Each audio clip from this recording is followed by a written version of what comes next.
guys, we're back again. Happy Friday! This time, Mrs. Pavao is going to read chapter 13 of Freak the Mighty to us. Make sure you're paying attention because there is a question you're going to have to answer after you listen. All right, here we go. Chapter 13. Chapter 13, American Chop Suey. I used to think all that spooky stuff about Friday the 13th was just a pile of baloney. But now I'm getting my own personal introduction to what can happen. It's October, and so far things have been going pretty good. Better than I ever expected. Me and Freak are like this unit, and even Mrs. Donnelly says she's starting to get used to us, which is her way of admitting that Freak is about twice as smart as she is, and for sure, he's read more books. She keeps saying stuff like, Kevin, we know you know the answer, because you always know the answer, so wouldn't it be nice if someone else got a chance? I'm like half in the screen, and it's like driving me nuts. Closer. Do we start over? No, we don't start over. This is us. You Real know life. us. Wait, where was I? I don't know. He knows the answer. Right. Wouldn't it be nice if someone else got a chance? For instance, your friend Maxwell? Freak goes, he knows the answer, Mrs. Donnelly. Yes, Kevin, and I'm sure you're correct because you're always correct, but for a change, I'd really like to hear Maxwell speak for himself. Maxwell? Maxwell Kane? This is dumb because what does it matter if I know the answer? If I don't know, then Freak will tell me, and he'll say it in a way I can understand, which is a lot better than Mrs. Donnelly can do. So what I do, I just shrug and smile and wait because I know she'll get tired of asking and move on to the next. As a matter of fact, I do know the answer. The reason Johnny Tremaine got mad and hateful is because he burned his hand in a stupid accident. And I know about that because Freak has been showing me how to read a whole book, and for some reason it all makes sense, where before it was just a bunch of words I didn't care about. My reading skills tutor, Mr. Meehan, says stuff like, Max, the tests have always shown that you're not dyslexic or disabled, and this proves it. As you know, my personal opinion has always been that you're lazy and stubborn and you didn't want to learn. Hurtful. Me. Just kidding. So if hanging out with Kevin somehow improves your attitude and your skills, that's great. Keep up the good work. I know that Mr. Meehan, who had a word with Mrs. Donnelly, It was Mr. Meehan who had a word with Mrs. Donnelly, and that's why she finally gave up on trying to make me talk in class, and instead she waits until study hall, where she asks me the same questions alone and I tell her the answers. She still doesn't get it, though, because she always goes, but Maxwell, if you can speak to me, then you can speak in front of your classmates, right? False. Wrong. Big difference. I can't explain what it is, except that my mouth shuts up when there's more than one or two people and a whole classroom full. Forget it. Okay, you're shy about public speaking, but how does this apply to writing down the answers? If you can read, then you can write, right? Wrong again. The reading stuff Freak helped me figure out by showing how words are just voices on paper. Writing down the words is a whole different story. No matter what Freak says, writing the stuff down is not like talking, and my hands feel so huge and clumsy. It's like the pencil is a piece of spaghetti or something, and it keeps slipping away. Mrs. Donnelly says, okay for now, she's satisfied I can read, but we'll have to work on this writing thing, won't we, Maxwell? And when she says that, I just nod and look away, because inside I'm thinking, forget it, no way. Like Freak says, reading is just a way of listening, and I could always listen, but writing is like talking, and that's a whole other ballgame. Anyhow, what happens first on Friday the 13th? We're in homeroom when this note comes from the principal's office. Maxwell Kane, your presence is requested. Go. So Freak and I get up, and the teacher says, no, Kevin, you stay here. Mrs. Addison was very specific. Maxwell is to go alone. Dun, dun, dun. Freak starts to smart mouth her, and then he changes his mind, and he nudges me and whispers, just give him name, rank, and serial number. Deny everything. You aren't back by 1000 hours, we'll organize a search and rescue mission. He offers to lend me his dictionary in case I want to try out any big words on Mrs. Addison, but I'm already so worried about being called in alone. All I can think of is they're going to put me back in the learning disabled class. I've already decided I'll run away if they do that, and I'll go live in the woods somewhere and jump out and scare people. Anyway, I don't take Freak's dictionary along because my hands are trembly and I might drop it. Or Mrs. Addison might ask me a word and I'll forget how to look it up and prove I'm still a butthead goon. Mrs. Addison is waiting outside her office like she does, and she's trying to smile, but she's not really a smiling kind of person. And I can tell this is serious, whatever it is. Like, maybe somebody died.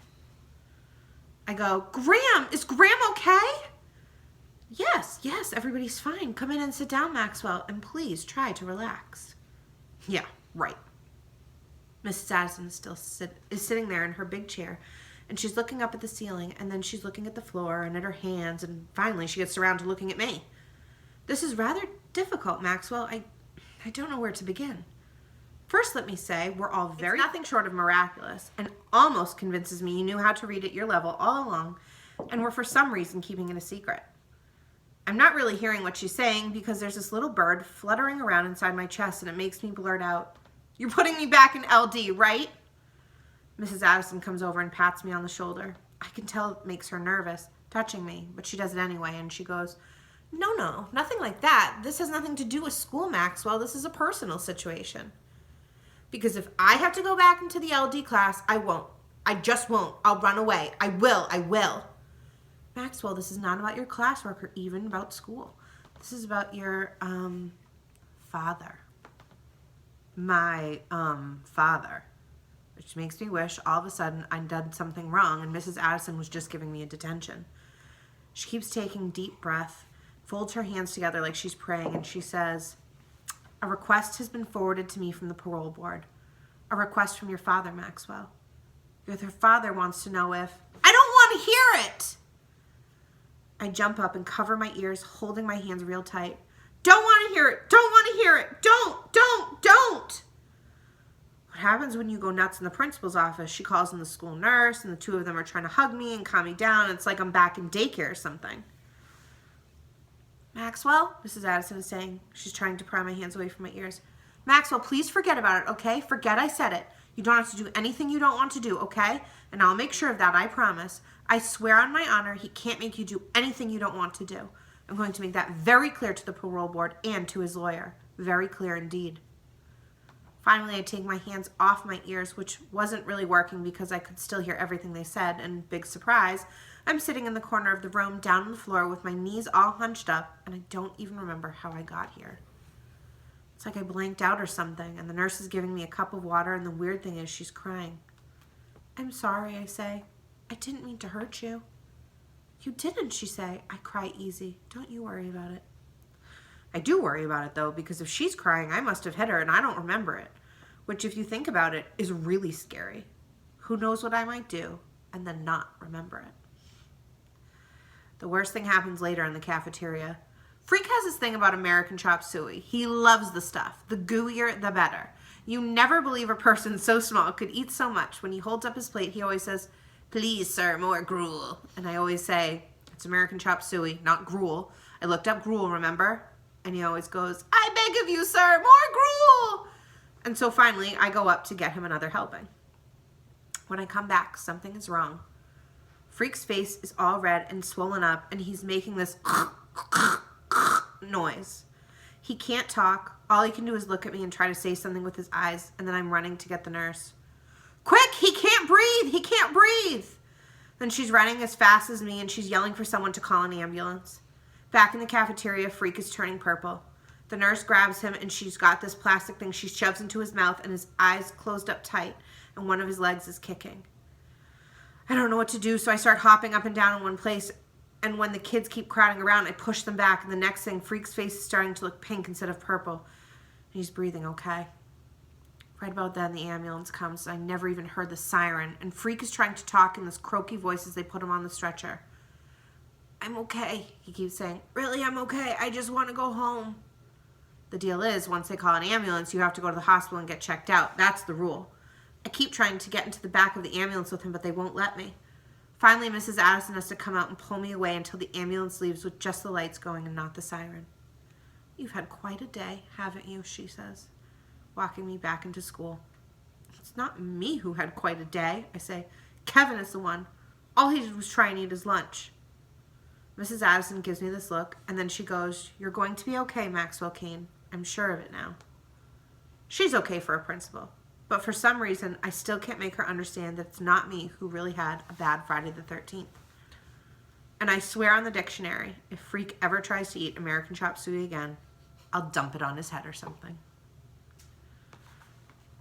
That's the end of that chapter. All right, so now in Google Classroom, in the classwork tab, there's going to be a document called Freak the Mighty Chapter 13. It's your job to answer the question, how is Freak a better teacher to Max than Mrs. Donnelly? All right, so think back, and you can always scroll back in the video and listen to it again. Mrs. Donnelly asks a lot of Max, and Max tends to clam up. He tends to get quiet. This is something we all experience all the time, somebody calling on us and us not knowing the answer. I don't know. They just stare at me and wait and wait. So think about what Freak does and how he explains things to Max to make things better. All right? And if you have any questions, just let us know. Well, we're here to help. Happy Friday. Talk to you soon. Bye. Bye.